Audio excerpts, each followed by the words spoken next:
Hello students, welcome back to the journey of economics, and today we're going to continue with the remaining portion of a price elasticity of a demand and the total revenue. देखो price elasticity of demand और total revenue already हमने क्या किया हुआ है, cover up किया हुआ है। इसमें होता क्या है कि price elasticity of a demand और टोटल रेवेन्यू ये दोनों के बीच में क्या होता है, बहुत ही गहरा रिलेशन है। क्यों? क्योंकि हमारा जो मेन मोटो है वो है हमारा प्रॉफिट अर्न करना, और हम क्या पढ़ रहे हैं, हम पढ़ रहे हैं बिजनेस इकोनॉमिक्स। बिजनेस इकोनॉमिक्स का मतलब क्या होता है कि बिजनेस में हम इकोनॉमिक्स के कॉन्सेप्ट, इकोनॉमिक के टूल्स को कैसे, किस तरह से हम यूज़ करके प्रॉफिट को क्या कर सकते हैं, इंक्रीज कर सकते हैं।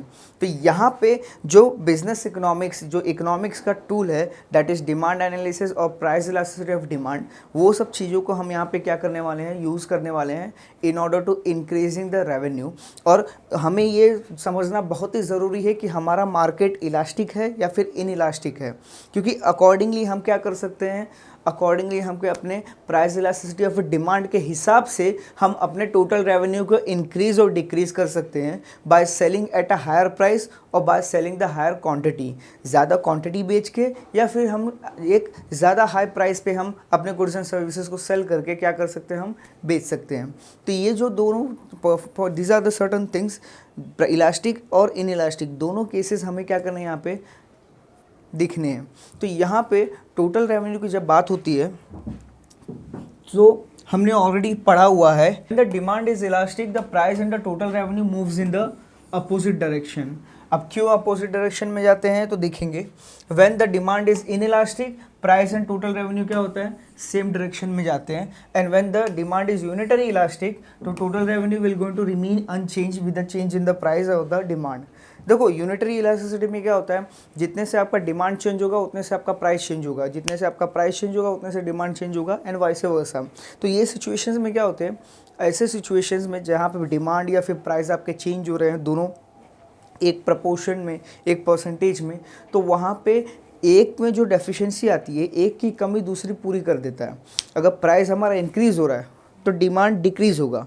दैट मीन्स जितना टोटल रेवेन्यू पहले था उतना ही टोटल रेवेन्यू हमारे यहाँ पे क्या होगा, जनरेट होगा। सो ये क्या है, this is what exactly, this is the case of a demand, or you can say the total revenue or unitary elasticity of demand, जिसमें एक स्लाइड चेंज करने पे हमें क्या होता है, एक स्लाइड हमने चेंजेस लाए और यहाँ पे डिमांड आपका अकॉर्डिंगली क्या हो गया, चेंज हो गया। तो ज़रा ध्यान देना, the relationship between the price elasticity of demand and the total revenue can be easily shown with the help of a linear demand curve, जो कि हम अभी देखेंगे। And since the price elasticity of a demand on the linear demand curve is elastic above the midpoint, unitary and the midpoint।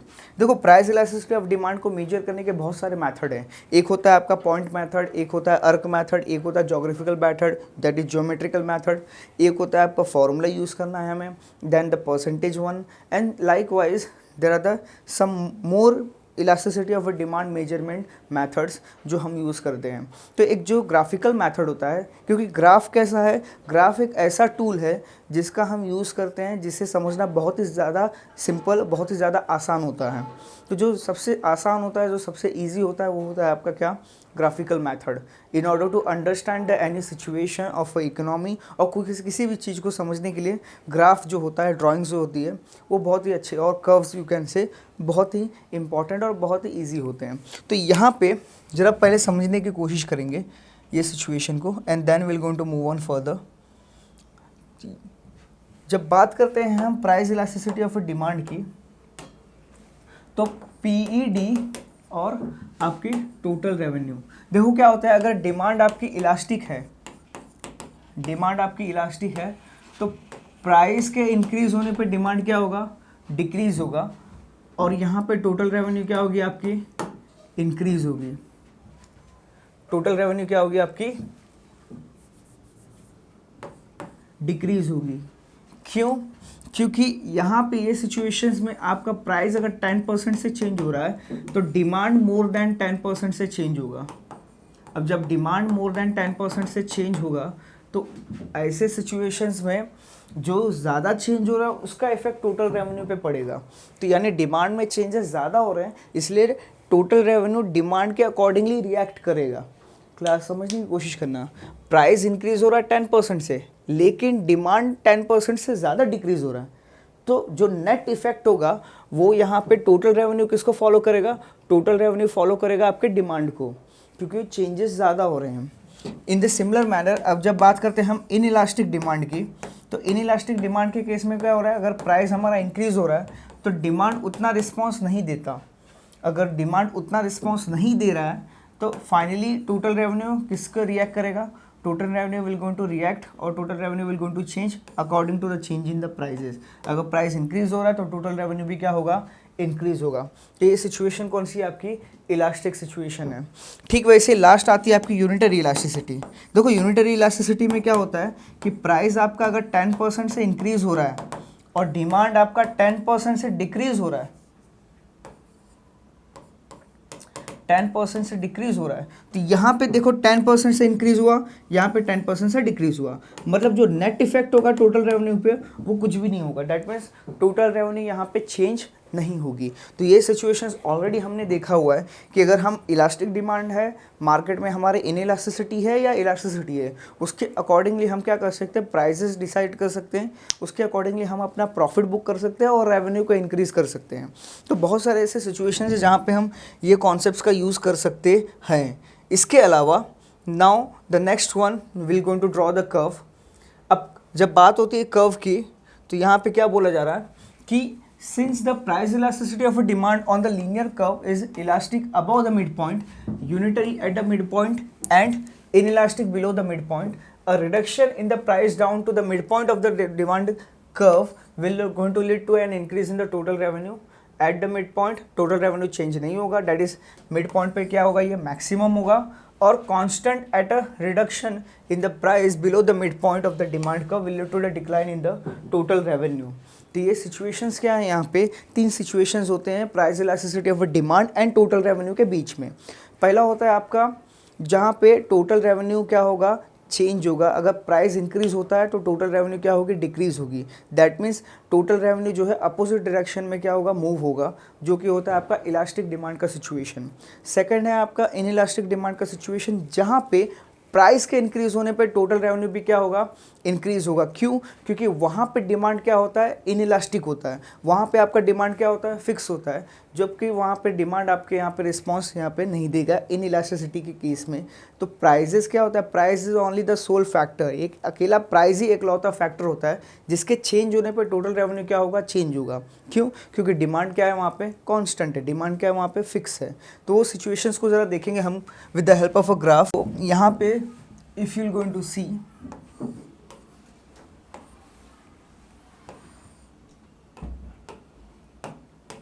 ये हो गया आपका point ई, जिसे हम बोलेंगे क्या, आपका मिड पॉइंट।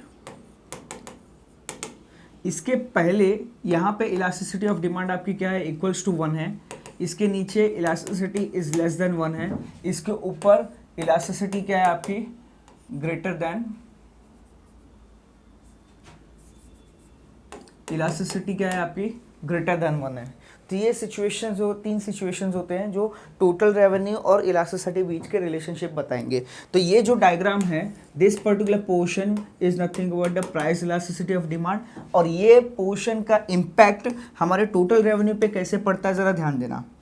अब ये जो है situation, this is a mid point. तो यहाँ पे ऐसे सिचुएशंस पे सडनली हमारा टोटल रेवेन्यू पहले क्या हो रहा है, इंक्रीज हो रहा है, एंड फिर बाद में डिक्रीज होना चालू हो गया।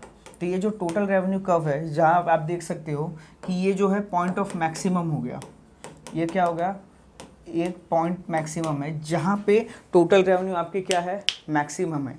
इसके पहले जब आपका डिमांड, समझने की कोशिश करना ज़रा, जब आपका demand, price elasticity of demand greater than 1 था, या फिर जब आपका डिमांड इलास्टिक था, जब आपका डिमांड क्या था, इलास्टिक था, तो वो सिचुएशन पे आपका टोटल रेवेन्यू कर्व क्या हो रहा था, टोटल रेवेन्यू कर्व आपका इंक्रीज हो रहा था। Total revenue curve is increasing in case of a elastic situation. फिर उसके बाद क्या हो रहा है कि जैसे हमने मिड पॉइंट पे आए, मिड पॉइंट क्या है, ये आपका मिड पॉइंट हो गया। अब ये सब चीज सिचुएशन कैसे हम कैलकुलेट करते हैं कि इलास्टिक है कि इन इलास्टिक है, तो आपको याद होगा कि जोग्राफिकल मेथड जो है, ज्योमेट्रिकल मेथड जो है हमारा, जो ज्योमेट्रिकल मेथड है, वो ज्योमेट्रिकल मेथड में अगर आप देखोगे तो एक हमने फॉर्मूला पढ़ा था, दैट इज नथिंग बट क्या आपका lower segment upon upper segment. ये फॉर्मूला हमने पढ़ा था अगर आपको याद होगा तो, lower segment upon upper segment, ये आपका फॉर्मूला है ज्योमेट्रिकल मेथड का। अगर आप प्राइस इलास्टिसिटी ऑफ डिमांड अपने कर्व पे शो करना चाहते हो तो ये फॉर्मूला यूज करके हम क्या करते हैं, शो करते हैं। तो अकॉर्डिंग टू दिस फॉर्मूला अगर ध्यान दोगे आप तो ये पर्टिकुलर पॉइंट पे आप, ये क्या हो गया आपका मिड पॉइंट हो गया, जहां की लोअर सेगमेंट और अपर सेगमेंट पोर्शन दोनों क्या है, सेम है। इसके नीचे क्या हो रहा है, इसके नीचे अगर ध्यान दोगे कहीं पे भी ये पर्टिकुलर कर्व पे, ये कर्व पे कहीं पे भी आप अगर इलास्टिसिटी फाइंड आउट करते हो तो यहाँ पे आपका लोअर सेगमेंट कम है और अपर सेगमेंट बड़ा है, मतलब upper segment is greater than the lower segment. तो ये सिचुएशन में क्या हो गया आपका, इनइलास्टिक डिमांड हो गया। ठीक वैसे ही इसके ऊपर साइड में देखोगे, अब कहीं यहाँ या यहाँ पे अगर आपको क्या करना है, price elasticity of demand find out करनी है, इलास्टिसिटी फाइंड आउट करनी है, तो ये पोर्शन में क्या होगा आपका, यहाँ पे आपका लोअर सेगमेंट ज़्यादा है और अपर सेगमेंट क्या है आपका, कम है। तो ये जो सिचुएशंस है, ये situation price elasticity of demand का इम्पैक्ट अगर आप देखोगे टोटल रेवेन्यू पे, तो जब इलास्टिक डिमांड है तो आपका टोटल रेवेन्यू क्या हो रहा है, इंक्रीज हो रहा है। लेकिन मिड पॉइंट के केस में क्या हो रहा है, जैसे हमारा यूनिटरी इलास्टिसिटी ऑफ डिमांड हुआ, हमारा टोटल रेवेन्यू क्या हो गया, मैक्सिमम। इसका मतलब इसके आगे टोटल रेवेन्यू क्या होगा, अगर इंक्रीज होता है, इसके आगे अगर हम वो सिचुएशंस को इंक्रीज करते हैं तो टोटल रेवेन्यू हमारा क्या होगा, डिक्रीज होगा। ठीक वैसे ही ये पोर्शन पे अगर देखोगे तो यहाँ पे क्या हो रहा है, total revenue is decreasing, total revenue is falling. तो ये सिचुएशन क्या हो गई, ये सिचुएशन आपकी हो गई, that is a relationship between the price elasticity of demand and the total revenue. देखो क्या हो रहा है, सिंपल सा केस है, इलास्टिसिटी ऑफ डिमांड आपकी इंक्रीज होगी जब प्राइस क्या हो रहा है, यहाँ पे डिक्रीज हो रहा है। धीरे धीरे आप देखोगे तो प्राइस आपका क्या हो रहा है, यहाँ पे प्राइस डिक्रीज होता चले जा रहा है। तो जब प्राइस आपका डिक्रीज हो रहा है तो ये सिचुएशन में क्या होगा, सिंपल सी बात है, ऑलरेडी हमने पढ़ा हुआ है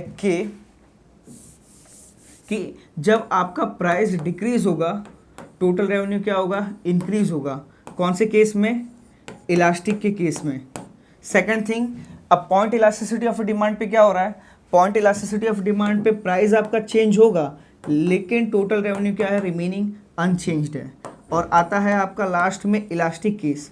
देखो इलास्टिक केस ज़रा ध्यान देना, इलास्टिसिटी केस में क्या हो रहा है कि प्राइस अगर जब डिक्रीज होगा, इलास्टिक केस में क्या हो रहा है, देखो प्राइस यहाँ पे क्या हो रहा है, प्राइस यहाँ पे डिक्रीज हो रहा है। तो प्राइस के डिक्रीज होने पे टोटल रेवेन्यू भी क्या हो रहा है, यहाँ पे डिक्रीज हो रहा है। प्राइस के डिक्रीज होने पे टोटल रेवेन्यू भी क्या हो रहा है, आपके समझने की कोशिश करना।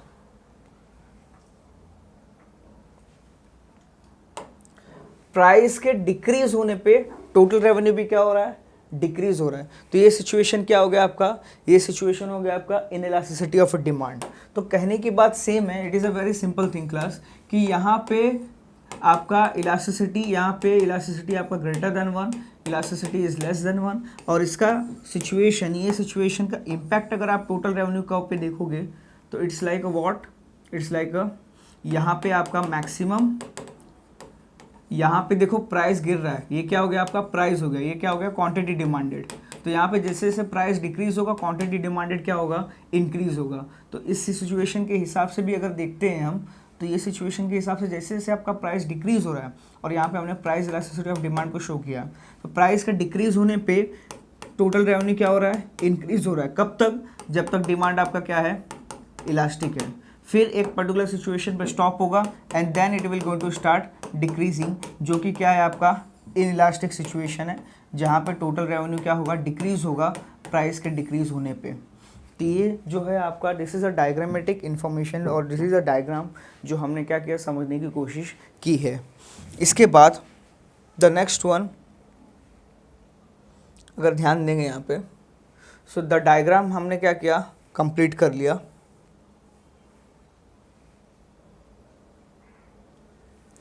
Now it can be seen from the figure 4.9 that as the price continues to fall up to the P star, the total revenue increases with the increase in the quantity demanded at a P star. The quantity demanded is OQ at which the total revenue क्या हो रहा है, maximum हो रहा है। तो अगर हम ग्राफ की बात करें तो हमारे ग्राफ के केस में जो टाइप P है, what is the P, what is the P, देखो can you see this situation, ये सिचुएशन, ये क्या है आपका पी स्टार का सिचुएशन है, जहाँ पे आपका टोटल रेवेन्यू क्या है, मैक्सिमम है। Are you getting it? ये हो गया पी स्टार का सिचुएशन जहाँ पे टोटल रेवेन्यू आपकी क्या हो गई, मैक्सिमम हो गई। तो ये जो मैक्सिमम टोटल रेवेन्यू है दैट इज प्राइस अब पी स्टार तक था, दैट शोज दैट कि यूनिटरी इलास्टिसिटी ऑफ डिमांड वहाँ पे है। एंड फाइनली कंक्लूजन क्या निकलता है, what is the conclusion class?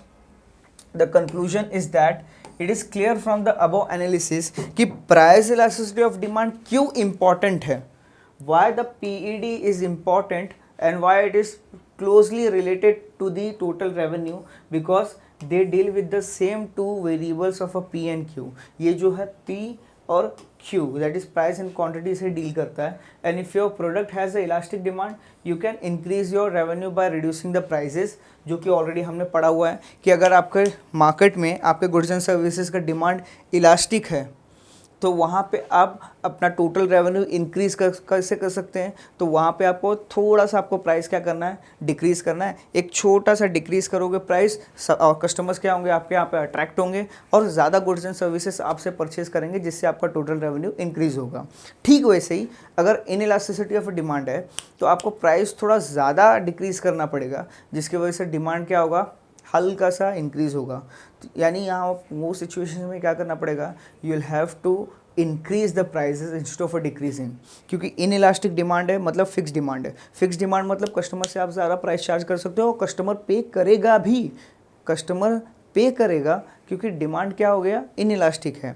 तो कस्टमर जब पे करेगा तो obviously our revenue will going to increase, हमारा रेवेन्यू इंक्रीज होगा, हमारा इनकम इंक्रीज होगा, क्योंकि डिमांड फिक्स है, क्वांटिटी फिक्स है।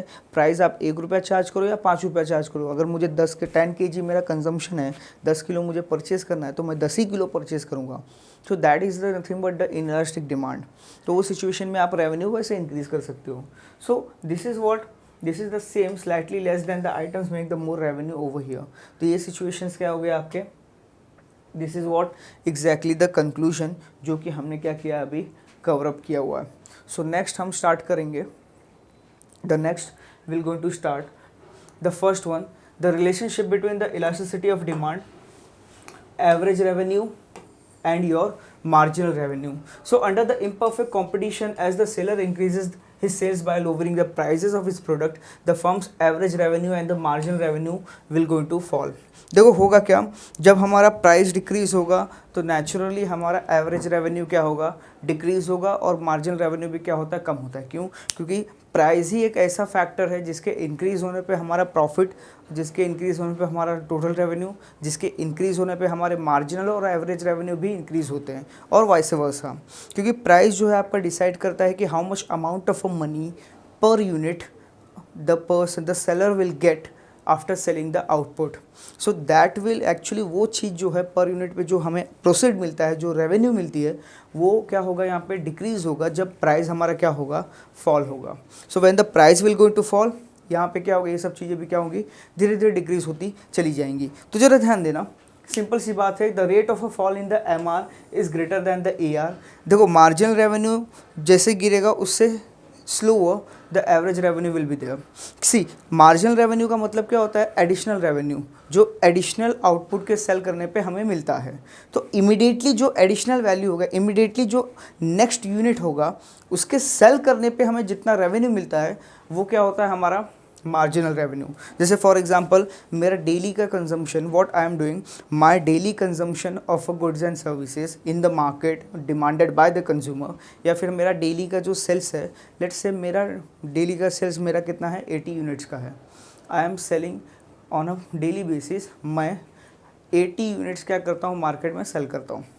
जो 80 यूनिट्स मार्केट में मैं सेल करता हूँ, किसी दिन by default because of the certain reason, let's say कुछ अच्छी चीज़ें हुई और 80 की जगह पे 81 गुड्स मैंने मार्केट में सेल किए, तो जो नेक्स्ट एक्स्ट्रा इमिडिएटली जो एक्स्ट्रा यूनिट 81th यूनिट जो मैंने सेल की है 80 के बाद 81 वाला सेल किया आउटपुट मार्केट में, उससे मुझे जो रेवेन्यू होगा that will be my marginal revenue.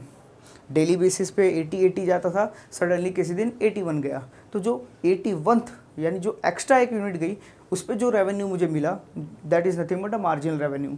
और एवरेज रेवेन्यू क्या होता है, जो हमने क्या किया, हमने ऑल द 80 यूनिट्स जो है एक साथ में सेल नहीं की होगी, हो सकता है हमने उसमें से 10 यूनिट्स किसी को, 15 किसी को, 20 किसी को, 5 किसी को, so we have sold our 80 units not to the single buyer, to the multiple buyers. हमने बहुत सारे कस्टमर्स को बेचा होगा 80 यूनिट्स, तो जो टोटल हमारे पास 80 आया है, तो 80 में से कुछ हमने कस्टमर्स को, ये कुछ कस्टमर्स यहाँ पे, कुछ कस्टमर्स वहाँ पे, कई जगह पे हमने सेल किया होगा। तो basically average is nothing but the average revenue means on an average per unit sale करने पे हमें कितना पैसा मिला, वो क्या होता है, हमारा एवरेज रेवेन्यू होता है। तो इम्परफेक्ट मार्केट में, जो मार्केट परफेक्ट नहीं होती, वहाँ पे क्या होता है कि एवरेज रेवेन्यू जो है वो आपकी डिफ़र होती है। क्यों? क्योंकि इम्परफेक्ट मार्केट में हम क्या करते हैं, डिफरेंशिएटेड प्राइस चार्ज करते हैं। We are charging the differentiated or the different prices to the different consumer. जब डिफरेंट प्राइजेस हम चार्ज करते हैं डिफरेंट कंज्यूमर्स को, तो वहाँ पे होता क्या है, डिफरेंट प्राइजेस हमने चार्ज किए डिफरेंट कंज्यूमर्स को, तो वहाँ पे आपका एवरेज रेवेन्यू भी क्या होगा, डिफ़र करेगा। It is not specifically related to the price. और यहाँ पे जब भी हमारा प्राइस गिरेगा तो marginal revenue it will going to fall faster as compared to the average revenue. Marginal revenue बहुत पहले इमीडिएटली रिएक्ट करेगा, average revenue will not going to react that much, but the marginal revenue will going to do. So that's why MR is greater than the AR, and consequently the marginal revenue will lie below the average revenue curve, and when the AR and MR curves falls downward in the straight line, MR curve lies halfway between the AR curve and the y-axis as the figure 4.10. अब हम यहाँ पे क्या करेंगे, will going to draw the one figure, एक figure draw करते हैं और उसे समझने की कोशिश करते हैं।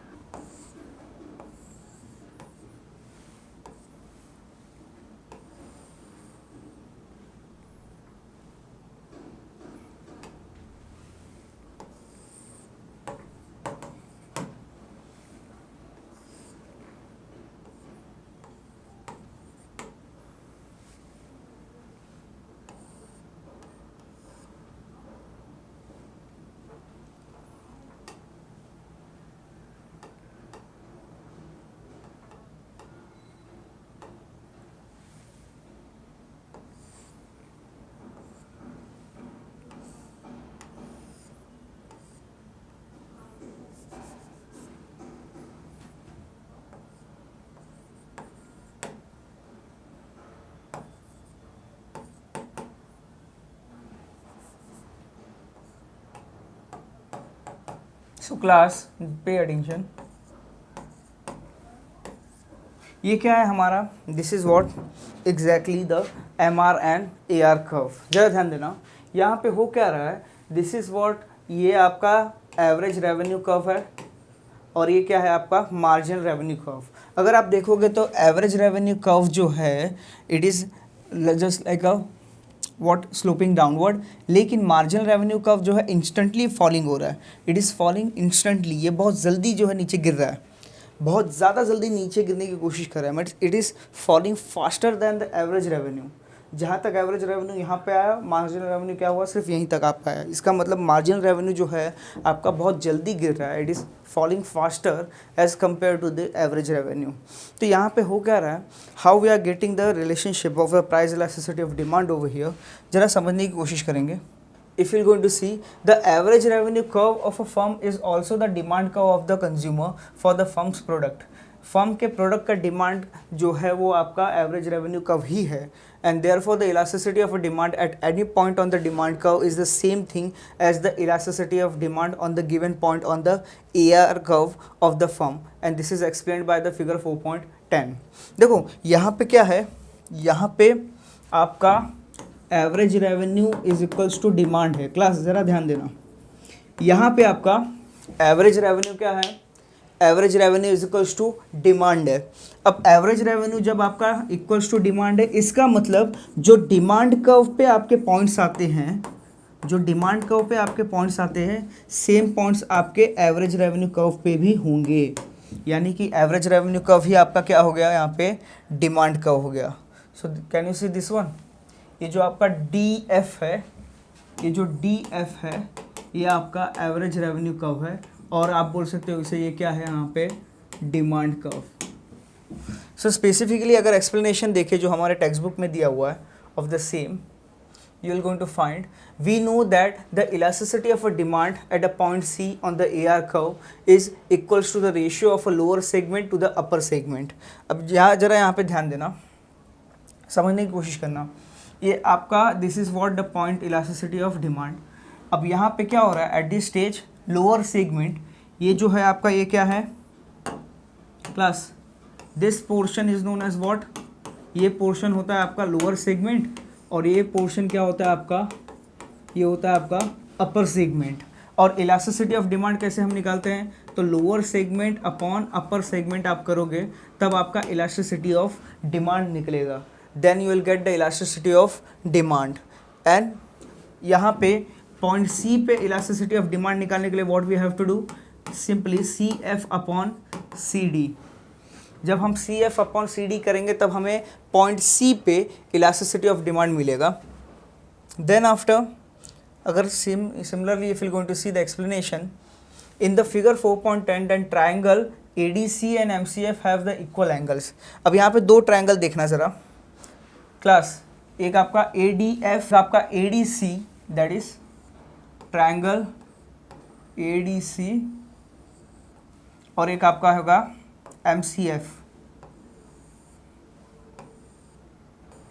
जरा ध्यान देना, ADC और आपका MCF, यहाँ पे दो ट्रायंगल्स हैं। ADC समझने की कोशिश करना, बहुत ही ज़्यादा इंपॉर्टेंट है ये। ADC और MCF दो आपके क्या है, ट्रायंगल है। अब यहाँ पे देखोगे आप तो एंगल DAC, थोड़ा मैथमेटिकली हम समझने की कोशिश करेंगे, एंगल DAC और आपका एंगल CMF, ये दोनों क्या है, राइट एंगल है। अब राइट एंगल का मतलब क्या होता है, राइट एंगल का मतलब होता है आपका 90 डिग्री।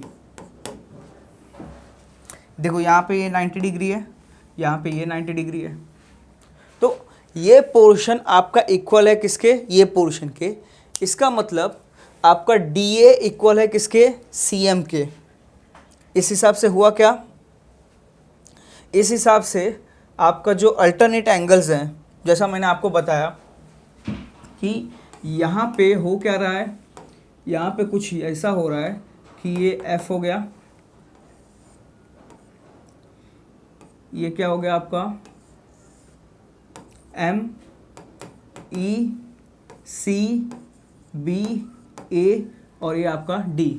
तो ये पोर्शन में क्या हो रहा है, व्हाट एग्जैक्टली इज हैपनिंग, कि यहाँ पे आपका ये जो पोर्शन है, ये पोर्शन आपके इक्वल है ये पोर्शन के, ये पोर्शन इक्वल है आपके ये पोर्शन के। उस हिसाब से DCA is equals to CFM, DCA is equals to CFM, मतलब DCA जो ये एंगल है ये आपके CFM के इक्वल है, that is DCF is equals to CMFM। Then after ADC and MCF, ज़रा ध्यान देना, एंगल ADC और MCF भी क्या हो गए, इक्वल हो गए। सबसे पहली बात यहाँ पे क्लास, जो आपका ADC है वो आपका इक्वल है किससे, MCF ट्रायंगल से। दोनों ट्रायंगल क्या है, इक्वल हैं।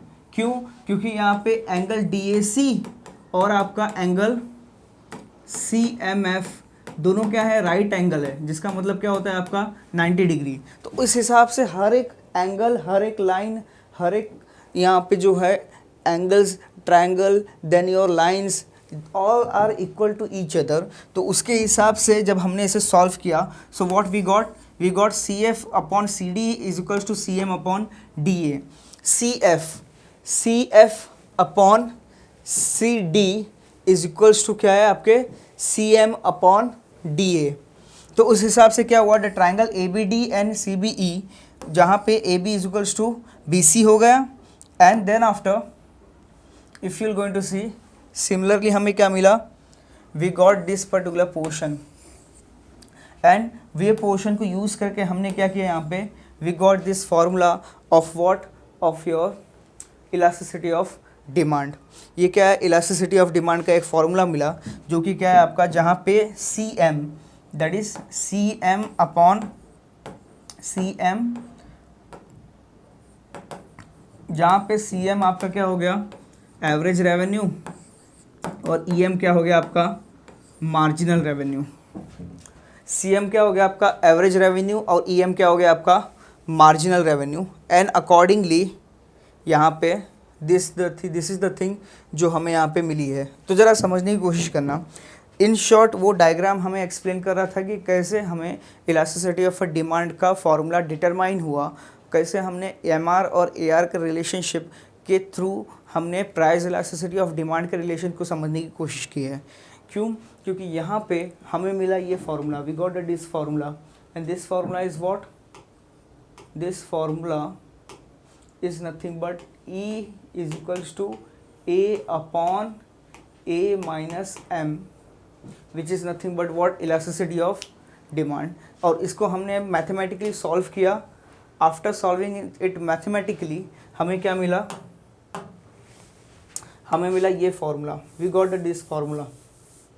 What is formula, the formula is your average revenue is equals to marginal revenue into E upon E minus 1, और marginal revenue is equals to average revenue E minus 1 upon E। तो ये जो दो फॉर्मूले हैं, ये दो फॉर्मूले हमने क्या किया यहाँ पे, डिटरमाइन किए with the help of the triangles, with the help of a curve, and with the help of the some mathematical tool. तो ये जो फॉर्मूलेज हैं, ये फॉर्मूले हमें यूज़ करने हैं आगे जब हम मैथ्स के कुछ प्रॉब्लम्स हम सॉल्व करेंगे जो इकोनॉमिक्स में हमें दिए हुए हैं। वो प्रॉब्लम्स जब हम सॉल्व करेंगे, over there we will going to use this formula, जहाँ पे average revenue is equals to marginal revenue into elasticity upon E minus 1, और average revenue, marginal revenue is equals to average revenue multiplied by E minus 1 upon E।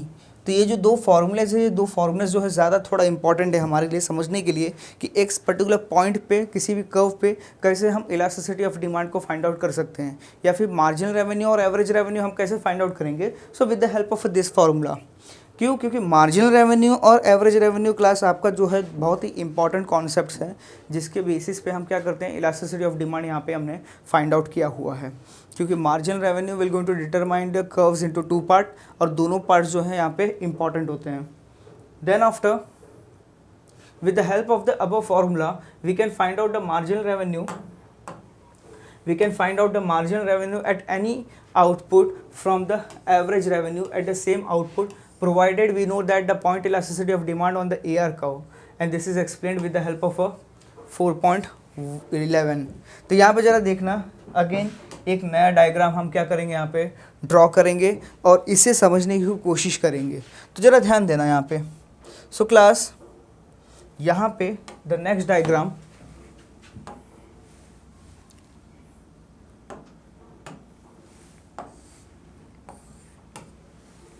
समझने की कोशिश करेंगे यहाँ पे। This is what, average revenue curve, और ये क्या हो गया आपका, marginal revenue curve. Let's say this is a point C, ये क्या हो गया, एक पॉइंट सी है।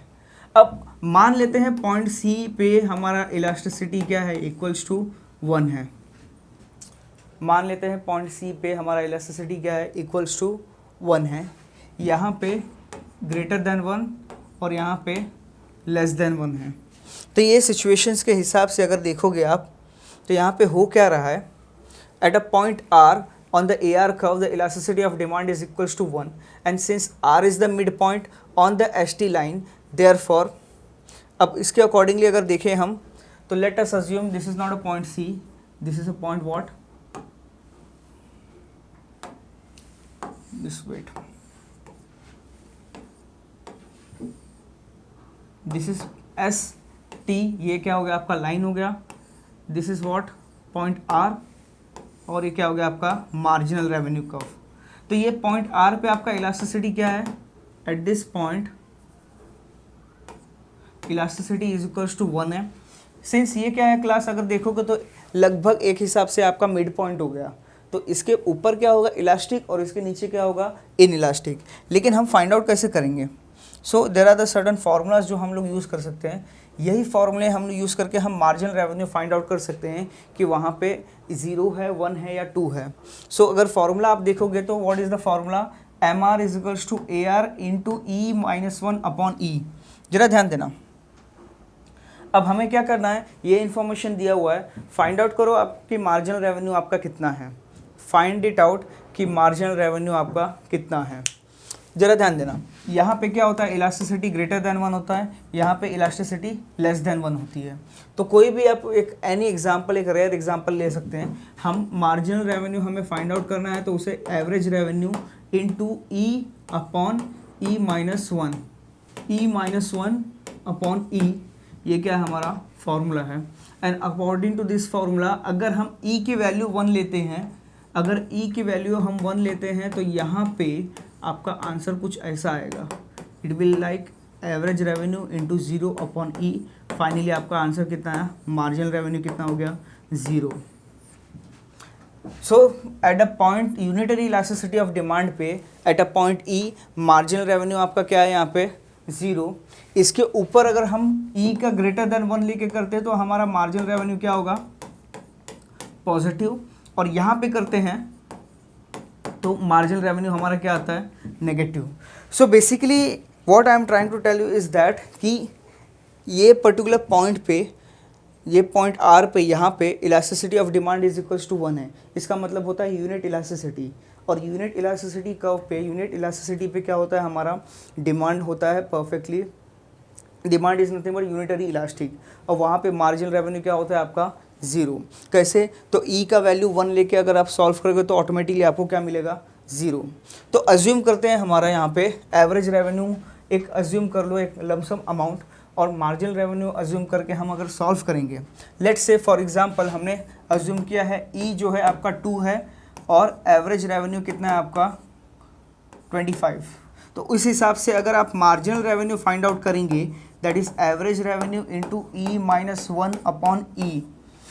तो यहाँ पे मैंने जब 25 लिया एवरेज रेवेन्यू को, मल्टीप्लाइड बाय ई हमारा 2 minus 1 upon 2, that is 25 into 1 upon 2, जो कि आएगा कितना आपका 12.5। तो यहाँ पे आप देखोगे तो आपका मार्जिनल रेवेन्यू क्या हो रहा है, आपका मार्जिनल रेवेन्यू पॉजिटिव आ रहा है। तो मार्जिनल रेवेन्यू पॉजिटिव कब होगा, जब यहाँ पे ई इज़ ग्रेटर देन 1, आपकी इलास्टिसिटी ग्रेटर देन 1 होगी। और इलास्टिसिटी जब कब ग्रेटर देन 1 होती है, इलास्टिसिटी हमारी ग्रेटर देन 1 होती है कब, जब यहाँ पे रिलेटिवली इलास्टिक डिमांड होगा तब, जब रिलेटिव इलास्टिक डिमांड होगा तब यहाँ पे क्या होगा आपका एम आर कितना आएगा 12.5। जब यूनिटरी इलास्टिसिटी होगी तो एम आर कितना आएगा 0। A same example will going to take, but यहाँ पे क्या करते हैं, अज्यूम करते हैं यहाँ पे कि ए आर आपका 25 ही है, लेकिन ई कितना हो गया, यहाँ पे अज्यूम करते हैं ई हमारा है 0.5। तो यहाँ पे अगर ई मैं 0.5 लेके सॉल्व करता हूँ, which is nothing but the less than 1, ई जो है आपका यहाँ पे लेस देन 1 है, क्यों, क्योंकि ई की वैल्यू मैंने 0.5 ली हुई है। तो average revenue is nothing but 25 into 0.5 minus 1 करोगे तो माइनस 0.5 आएगा upon 0.5। So basically if you going to solve it तो आपको -25 आंसर आएगा, जो कि क्या है नेगेटिव में है। तो मार्जिनल रेवेन्यू यहाँ पे मार्जिनल रेवेन्यू क्या होगा आपका नेगेटिव होगा, कब, जब रिलेटिवली इनइलास्टिक डिमांड होगा तब। प्राइस इलास्टिसिटी ऑफ डिमांड अगर लेस देन 1 है तो मार्जिनल रेवेन्यू क्या होगा, इट विल बी नेगेटिव। तो यहाँ पे हमने ई का वैल्यू जो है 0.5 लिया, और ये 0.5 जो वैल्यू है वो आपकी लेस देन 1 होती है क्लास, ये जो 0.5 वैल्यू है वो आपकी लेस देन 1 होती है। तो उसके अकॉर्डिंगली यहाँ पे क्या हो रहा है, सिंपली है, और उसके अकॉर्डिंगली आपका ये जो पोर्शन है negative, this portion is positive and over here equals to 1 है। सो यही चीज़ द सेम थिंग यहाँ पे एक्सप्लेन की गई है, will going to see the same situation is explained over here. कि when elasticity of a demand on the average revenue curve is greater than unity, then the marginal revenue curve will always positive. जब E आपका greater than 1 होगा तो marginal revenue क्या होगा आपका positive. Hence in the 4.11 over the figure of the range of average revenue curve between the S and R, the marginal revenue is positive. On the other hand, if the elasticity on the same average revenue curve is less than 1, अगर elasticity आपकी less than 1 है तब वहाँ पे क्या होगा, वहाँ का R और T के केस में एवरेज रेवेन्यू कर्व पे मार्जिनल रेवेन्यू क्या हो जाएगा आपका negative, which is nothing but ये सिचुएशन में क्या हो रहा है, इलास्टिसिटी इज़ लेस देन 1 और मार्जिनल रेवेन्यू यहाँ पे क्या हो जाएगा नेगेटिव. सो कहने का मतलब सेम है कि यहाँ पे इलास्टिसिटी है तो मार्जिनल रेवेन्यू पॉजिटिव, इलास्टिसिटी नहीं है तो मार्जिनल रेवेन्यू क्या होगा आपका नेगेटिव. और मार्जिनल रेवेन्यू क्यों इंपॉर्टेंट है, क्योंकि हम जब किसी नए मार्केट में एंटर करते हैं या जब हम कोई एडिशनल आउटपुट सेल करते हैं, that is we are changing our structure. Daily basis पे 80 होता था, अब 80 से बढ़ने वाला है या 80 से थोड़ा स्लाइटली हमने इंक्रीज़ किया हमारा सेल्स, तो वहाँ पे MR का यूज़ करके हम बहुत बड़े बड़े डिसीजन मेकिंग्स कर सकते हैं. सो वहाँ पे it is very important to understand कि मार्जिनल रेवेन्यू कैसे रिएक्ट करेगा और टोटल रेवेन्यू कैसे रिएक्ट करेगा. क्लास मार्जिनल रेवेन्यू कैसे रिएक्ट करेगा और टोटल रेवेन्यू कैसे रिएक्ट करेगा वो जानना बहुत ज़रूरी होता है यहाँ पे. तो basically now it is clear from the above analysis that the marginal revenue is a positive when the demand is elastic, 0 when the demand is unit elastic और नेगेटिव कब होगा जब आपका inelasticity होगी. और in short, when the price falls over the range when the demand is elastic, the total revenue will going to increase with an increase in the output, जिसके वजह से क्या होगा marginal revenue पॉजिटिव होता है. जब टोटल रेवेन्यू आपका increase होगा तो मार्जिनल रेवेन्यू क्या होगा positive. When the price falls over the range demand is inelastic, तो वहाँ पे टोटल रेवेन्यू क्या होगा फॉल. जब टोटल रेवेन्यू फॉल होगा आउटपुट के इंक्रीज होने पे तो मार्जिनल रेवेन्यू क्या हो जाएगा, this MR revenue will B negative. और जब डिमांड आपकी यूनिटरी इलास्टिक होगी तो fall in the price is matched by the proportionately increase in the output and therefore total revenue will be constant. और in short if you are going to see this is the chart, ये chart जो है वो आपको represent कर रहा है सभी चीज़ें. क्या समझेंगे, जब elasticity on the AR curve की बात होती है, AR का मतलब क्या होता है आपका एवरेज रेवेन्यू, और इसे आप प्राइस बोल सकते हो, और यहाँ पे इसे हम क्या बोलते हैं यहाँ पे डिमांड, नोन एज व्हाट, ये AR कर्व आपका होता है डिमांड. सो बेसिकली जब आपका price elasticity of demand elastic होता है तो MR क्या होता है आपका पॉजिटिव और टोटल रेवेन्यू क्या होगा इंक्रीज होगा. तो relationship between the total revenue and elasticity already हमने कवर अप किया है. ये सेशन में हमने देखा कि इलास्टिसिटी और MR के बीच में क्या रिलेशन है और यहाँ पे कैसे रिलेशन तुम फाइंड आउट कर सकते हो. तो यहाँ पे एक ही फॉर्मूला तुम्हें यूज़ करना है, MR is to AR E-1/E. ये फॉर्मूले हमें यूज़ करने हैं और इमिडिएटली हम फाइंड आउट कर सकते हैं कि इलास्टिक सिचुएशन में MR कितना है और इन इलास्टिक सिचुएशन में MR कितना है. देन आफ्टर जब यूनिटरी इलास्टिसिटी होगी तो मार्जिनल रेवेन्यू आपका कितना होगा 0, मतलब ये कुछ चेंज नहीं होगा, और टोटल रेवेन्यू भी क्या होगा constant, which is nothing but ये भी चेंज नहीं होगा. इन इलास्टिसिटी में क्या होता है कि मार्जिनल रेवेन्यू आपका नेगेटिव हो जाता है, जिसकी वजह से टोटल रेवेन्यू क्या होगा, it will going to start falling. Total revenue क्या होगा, it will going to start falling. So the relationship between the demand, price elasticity of demand, average revenue, marginal revenue and total revenue हमने अभी तक देखा है. And this is how we have completed this particular topic of a relationship between the price elasticity of demand, marginal revenue and the average revenue. So this is how the next one जो हम start करेंगे, promotional elasticity of demand. 4 type के elasticity of demand हमने cover up किए हुए हैं. सो specifically अगर यहाँ पे देखेंगे तो ये इलास्टिसिटी ऑफ डिमांड के कॉन्सेप्ट इतने इंपॉर्टेंट क्यों हैं, जरा समझने की कोशिश करते हैं। The concept of elasticity of demand has a important application in the economics and the business. अब बिजनेस में कैसे यूज़ होता है, इकोनॉमिक्स में कैसे यूज़ होता है, तो ऑलरेडी हमने प्रीवियस वीडियोज़ में कवरअप किया हुआ है, बट अगेन हम यहाँ पे वो चीज़ें डिस्कस करेंगे। तो सबसे पहली बात, the first and most important one is nothing but a business decision. Now elasticity of demand और बिजनेस का क्या रिलेशन है? देखो, इलास्टिसिटी ऑफ डिमांड आपका शो करता है कि at what proportion your demand will going to change. Class, price या किसी फैक्टर के हल्का स्लाइटली चेंज करने पे डिमांड कितना ज़्यादा रिएक्ट करता है या कितना कम रिएक्ट करता है, उसके अकॉर्डिंगली हम अपना डिसीजन ले सकते हैं। क्योंकि हमें ज़्यादा कुछ कर, अगर डिमांड इलास्टिक है तो ज़्यादा कुछ करने की ज़रूरत नहीं है, हल्का सा प्राइस को डिक्रीज़ कर दो, अपने आप डिमांड इंक्रीज़ हो जाएगा, उससे टोटल रेवेन्यू प्रॉफिट हमारा इंक्रीज़ हो जाएगा। अगर डिमांड इन इलास्टिक है तो वहाँ पे कुछ सोचना पड़ेगा, तो प्राइस को थोड़ा ज़्यादा डिक्रीज़ करना पड़ेगा, तब जाके थोड़ा सा डिमांड इंक्रीज़ होगा। तो ये सब डिसीजंस जो होते हैं, बहुत सारे ऐसे डिसीजंस हम प्राइस इलास्टिसिटी ऑफ डिमांड को यूज़ करके लेते हैं। तो the knowledge of the elasticity of demand can help in the business decision making. For instance, if the demand for the commodity is price inelastic, तो increase in the price can leads to the rise in the total revenue. अगर in elastic है तो price को क्या करो, increase करो, total revenue अपने आप इंक्रीज़ हो जाएगा। क्यों? क्योंकि डिमांड क्या होता है, फिक्स होता है। जब डिमांड फिक्स है तो तुम कस्टमर से कितना भी पैसा चार्ज कर सकते हो, कितने भी प्राइस चार्ज कर सकते हो, customers will go to pay that amount of money to the seller. क्यों? क्योंकि डिमांड क्या है, इन इलास्टिक है, डिमांड क्या है, फिक्स है। कम में बेचो या ज़्यादा में बेचो, कस्टमर्स वहाँ पे परचेज करेंगे। सेकेंड, अगर आपका demand that's the price elasticity of demand can be the important guide for the setting of the price. Similarly, the concept of income elasticity of demand can help the firms in the planning for the expansion and the promotion etc. income elasticity of demand हमने study किया हुआ है, then accordingly we can find out. Cross elasticity of demand can help the firm in formulation of a marketing strategy.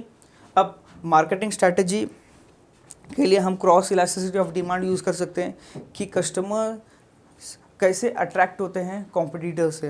अगर competitors ने अपने prices को change किया है तो उसका इम्पैक्ट हमारे बिजनेस में कितना पड़ रहा है, वो सब चीज़ों को एनालिसिस करना बहुत ज़्यादा ज़रूरी हो जाता है। Then after, particularly in the case of the firms that produces the multiple product that are substitutes or complementary to the each other. जो प्रोडक्ट जो सप्लीमेंट्री होते हैं, जो कॉम्प्लीमेंट्री होते हैं, जो सब्सटीट्यूट्स होते हैं, वो सिचुएशंस में क्या होते हैं, सब्सटीट्यूट एंड कॉम्प्लीमेंट्री के केसेस को अच्छे से डिटेल में स्टडी करके उससे रिलेटेड डिसीजन लेना, that is also related to the business decision by using the price elasticity of demand. बहुत सारी ऐसी चीज़ें हैं जो यहाँ पे डिस्कस ऑलरेडी की गई हैं। Second, the most important one, that is nothing but a tax policy. देखो, गवर्नमेंट टैक्स कहाँ पे चार्ज करेगा? गवर्नमेंट ऐसे बहुत सारे गुड्स हैं जो हमारे हेल्थ के लिए अच्छे नहीं हैं और उनका डिमांड क्या होता है, चेंज होता रहता है। तो वहाँ पे गवर्नमेंट क्या करेगी, over there the government will going to charge the taxes. जैसे the knowledge of the elasticity of a demand is very helpful to the government in framing the taxation policy. क्यों? क्योंकि जब taxes are imposed on the goods and services having the inelastic demand, वो goods and services जिनका demand fix है, government अगर उसके ऊपर tax charge करती है तो they can bring the more revenue to the government. उससे होगा क्या, गवर्नमेंट की रेवेन्यू बढ़ जाएगी। कैसे? देखो, डिमांड फिक्स है, सब क्या कर रहे हैं, एक specific amount of goods and services purchase कर रहे हैं और डिमांड क्या है, वो चीज़ का फिक्स है। तो गवर्नमेंट अगर जब टैक्स चार्ज करती है तो प्राइजेस क्या होंगे, इंक्रीज़ होंगे। जब प्राइजेस आपके इंक्रीज़ होंगे, कस्टमर्स हाई प्राइस पे भी पे करेंगे, हाई प्राइस पे भी they will going to buy from the market. क्यों? क्योंकि वो क्या है, इंपॉर्टेंट है, वो नेसेसिटी है, उनकी डिमांड फिक्स है, मतलब उसे और कस्टमर्स को वो गुड्स एंड सर्विसेज को कंज्यूम करना है। तो वो सिचुएशंस में क्या होते हैं, यहाँ पे गवर्नमेंट टैक्स ज़्यादा इंक्रीज़ कर देते हैं। In the similar manner, on the other hand, if the taxes are imposed on the goods are having elastic demand, then they may not be have the significant effect on the revenue. इससे क्या होगा, revenue आपका government की change नहीं होगी। क्यों? क्योंकि अगर इलास्टिक डिमांड है, डिमांड चेंज हो सकता है, मतलब कस्टमर्स को वो चीज़ की नीड नहीं है। अगर प्राइसेस बढ़ गए तो कस्टमर नहीं परचेज करेगा, प्राइस कम हुआ तब जाके कस्टमर परचेज करेगा। तो वो सिचुएशन अगर है, इलास्टिक सिचुएशन है, तो ये सिचुएशन में क्या होता है, गवर्नमेंट ज़्यादा टैक्स नहीं चार्ज करती। Similarly, the knowledge of the different types of a product on the basis of the income elasticity of demand can help the government in its tax policy. अगर customers का कुछ commodities को लेकर के customers के क्या होते हैं, इनकम इलास्टिसिटी ऑफ डिमांड उनके इलास्टिक और इनइलास्टिक होते हैं। मतलब कुछ चीज़ें कस्टमर्स की बेसिक नीड्स होती हैं, कुछ चीज़ें कस्टमर्स की लग्जरी होती हैं। तो अकॉर्डिंगली लग्जरीज पे ज़्यादा टैक्स चार्ज करके गवर्नमेंट ज़्यादा रेवेन्यू अर्न कर सकती है। अगेन वहाँ पे हम क्या यूज़ करेंगे, income elasticity of demand. So taxation policies में भी ये कॉन्सेप्ट्स का क्या होता है, यहाँ पे यूज़ होता है। The next one is nothing but a foreign trade policy.